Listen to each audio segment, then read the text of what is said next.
మరో శుభదినం. రైతుల ఖాతాల్లోకి మరో 1766 కోట్ల రూపాయలు ఈరోజు జమ చేస్తూ ఉన్నాం. 1766 కోట్లల్లో మూడో విడత రైతు భరోసాగా 1120 కోట్ల రూపాయలు 51,59,000 మంది రైతుల ఖాతాల్లోకి, అంటే 1/2 కోటికి పైగా రైతుల ఖాతాల్లోకి ఈరోజు వేస్తూ ఉన్నాం.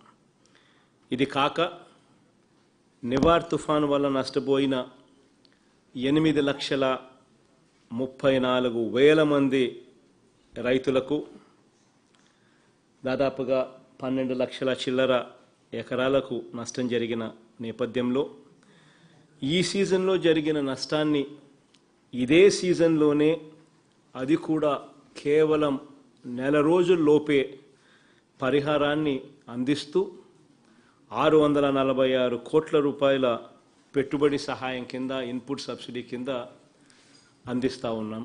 ఈరోజు ఈ రెండు కలిపితే 1766 కోట్ల రూపాయలు ఈరోజు రైతుల ఖాతాల్లోకి జమ కాబడతా ఉన్నాయి.